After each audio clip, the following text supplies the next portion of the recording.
I'm going across the top bank, JUF, and JAOP, and so on.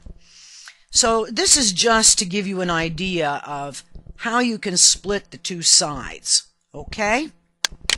So let's go now to my attorney 2. Let's do the byline for your second attorney. Your steno, and let me just do the ad with you so that it may make a little more sense for you. Your steno will be J if you're going to use the Jew, J-A-O, or screw, S-K-R-A-O, same thing. So I'm going to do J-A-O / S-G-L, and so this is going to give me my Jew Q. Now, the English for the byline for this person. Now, don't forget, this is my defense attorney, and you may be starting out with attorney 4 or so on. So, we're going to again start out with a new line symbol, the word by in all caps, leave a space, put the @ symbol, and now your identifier, ATTY. 4, perhaps, or attorney 2, whatever you need to do here, colon. We now need to tell the system come down to a new line, and we're going to say go in 1 tab, and we're going to do bracket Q period bracket. And if you don't use periods after your Q's and A's, don't put one in here. This is representing how you define your Q's and A's. And now we're going to say tab in one more time and upcap the next word. So what you have here is new line.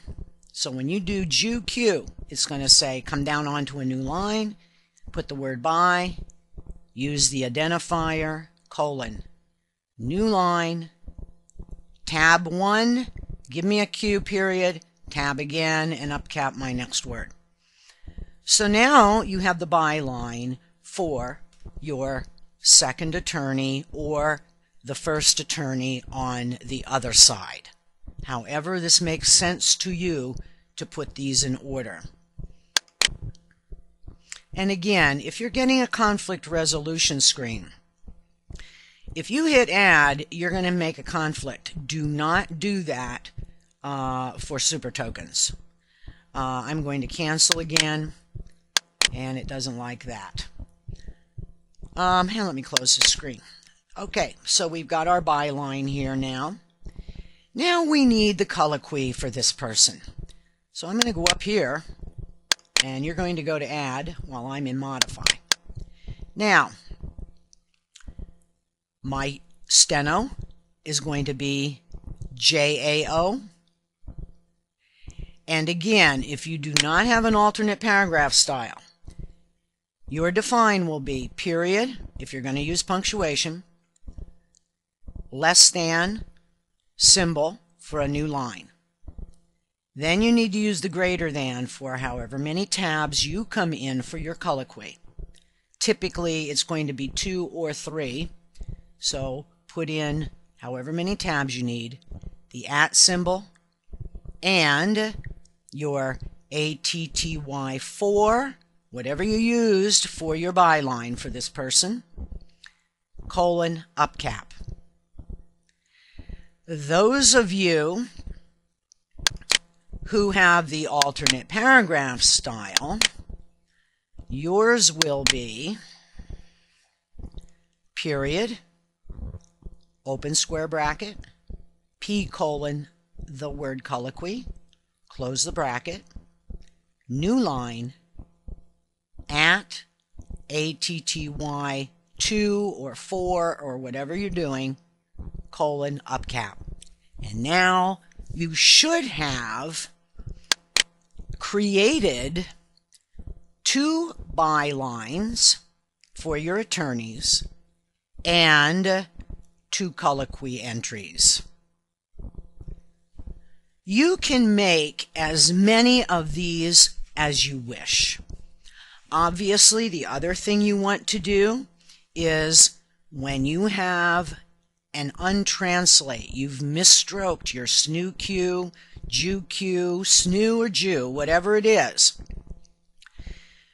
You want to global those misstrokes and define them with the same exact define as your attorney 1 or your by attorney 1 and so on, because your goal is to get all your misstrokes defined with the same English, so that no matter how you hit these keys, just like you do with your Q&A, most everyone I know has globaled every single possible way that they could write the Q and the A symbol.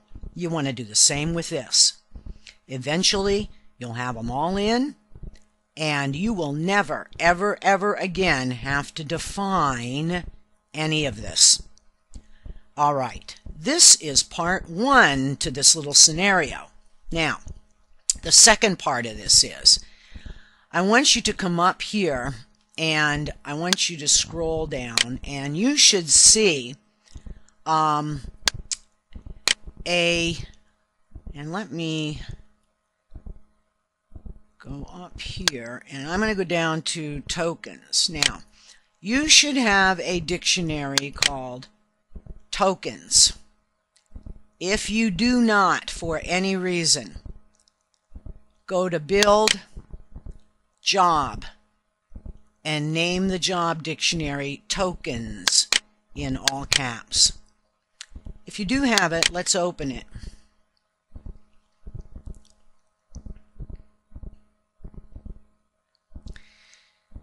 Now, let's see here. What do I need to do?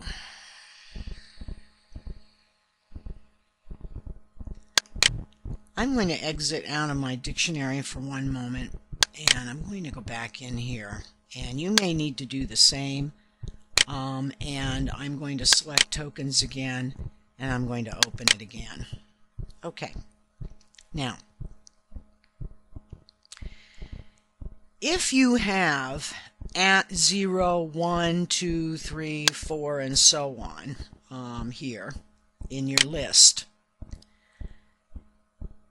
I need you to delete them, and so that all that you have left will be what we're about to put in. Okay? You can, if you want to, use an identifier as 001, 002, 003. If you do that in your personal dictionary entries, then you can use these right here. But for my purposes, I prefer to see it just a short list, and so I have cleaned out a lot of these things. What I want to do here, and because I'm going to assume that you also have these, what I want you to do is, if you will just highlight them and hold your control button down and continue to highlight all these at 0, 0, whatever numbers, okay? I want you to highlight them all.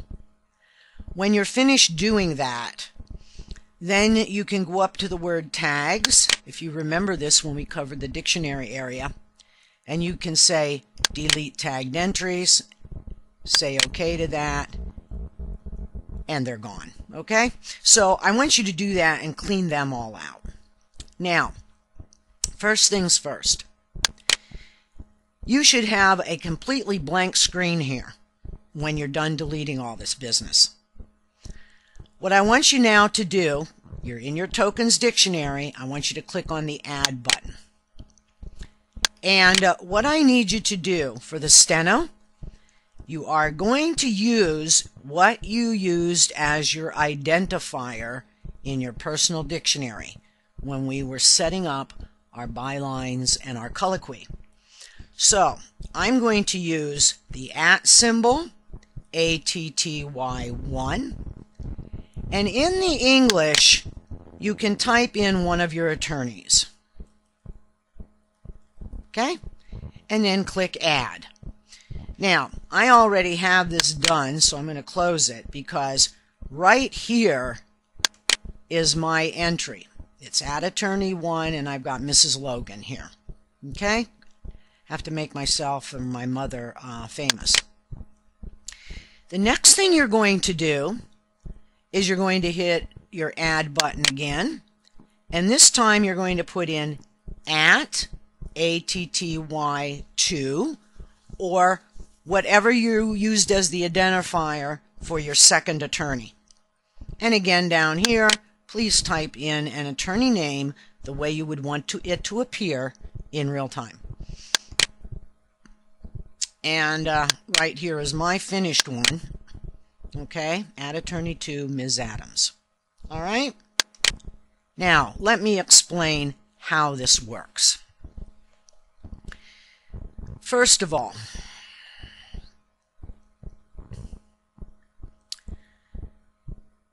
we set in our personal dictionary, if you recall, and let me search it for you. The first thing we did was we set up in our personal dictionary our colloquy for the attorney 1, colloquy for attorney 2, and the byline for attorney 1 and attorney 2. We use the @ symbol before our identifier. The purpose of this @ symbol is to say to the system, when you see SNU Q, that's the reporter's attorney 1. What I need you to do, program, is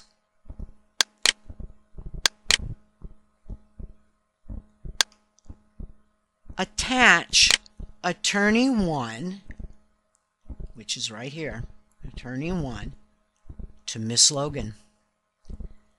Miss Logan is always going to be attorney 1 for this file. So when I do SNU Q, I'm going to get right now by Mrs. Logan : Q. If I just stroke SNU, the system says, oh, that's her colloquy for attorney 1, so put Mrs. Logan in colloquy. And that is all there is to setting up super tokens. Now, the most important part I'm going to cover in the next segment, which is how you're going to use super tokens during real time so that you never again have to define any of your bylines, your colloquy. You will never have to do a search and replace ever again if you take a little time to build up your personal dictionary entries and your tokens. Remember this. Remember this. For every 2 entries in your personal dictionary, and by that I mean for every byline and colloquy entry that you put in your personal dictionary, you only need 1 entry in your tokens dictionary. And that 1 entry is going to be your identifier. And that's it. For every 2 in your personal dictionary, 1 entry in the tokens. And remember, the best part of this is you never, ever, never, ever, ever have to select your tokens dictionary before doing real time, because whatever you have here is what you will get automatically in real time. So in the next segment, I'm going to show you how to use these so you do not forget to go in and change the names. I'll be back shortly.